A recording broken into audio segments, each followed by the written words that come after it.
Greetings from TIA Research. Today, we're exploring a foundational idea in urban tech, the city as an operating system. When we talk about cities and technology, we usually reach for digital metaphors. We call cities platforms, sometimes products, sometimes marketplaces for innovation. But none of those metaphors really hold. A city isn't built once and optimized forever. It doesn't reboot cleanly, and it doesn't respond instantly to code. A city runs continuously, imperfectly, under competing priorities, and always inside political reality. That's why a more accurate way to understand a city is to think of it as an operating system. Not software you install, but a living system that coordinates infrastructure, institutions, and people. During the smart city era, a lot of initiatives were built on a simple assumption.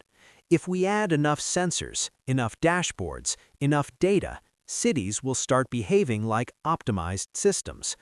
But cities don't work like platforms.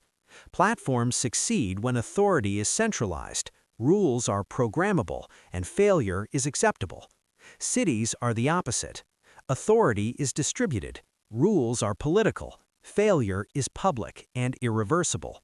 Once you accept that, you start seeing cities as layered systems. Every city rests on what you might call its physical layer. That's the roads, buildings, utilities, and public spaces. This layer changes slowly, it's expensive to modify, and it's shaped by decades of political decisions. You can't digitize around the physical layer, you inherit it. Sitting above that is the operational layer, how the city actually functions day to day.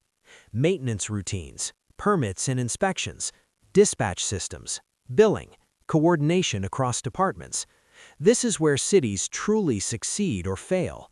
Technology often skips this layer, jumping straight to analytics and dashboards.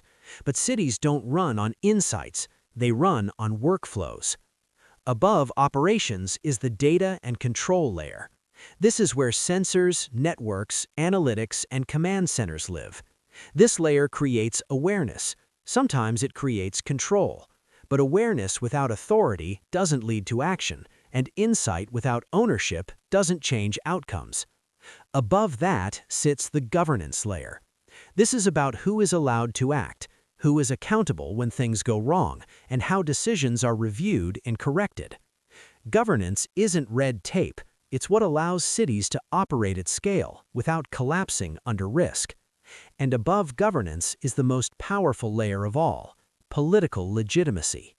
This layer determines what problems matter, what trade-offs are acceptable, and what decisions survive public scrutiny. Elections, courts, media, and public opinion are all part of the city's operating system. Technology that ignores legitimacy rarely scales. It stalls, gets diluted, or gets dismantled. Once you see these layers together, smart city failures start to make sense. Data layers were optimized, dashboards were built, control rooms were launched, but operations didn't change. Authority didn't shift. Legitimacy wasn't secured. So we ended up with control rooms without control, dashboards without decisions, and pilots without scale. The technology worked, the operating system didn't. This is also why urban tech adoption feels slow and political. It's slow because physical infrastructure moves slowly. It's uneven because governance varies across departments, and it's political because power is involved at every layer. That's not a flaw, that's the nature of cities. The core insight is simple. Cities don't fail at technology, they fail at operating system alignment.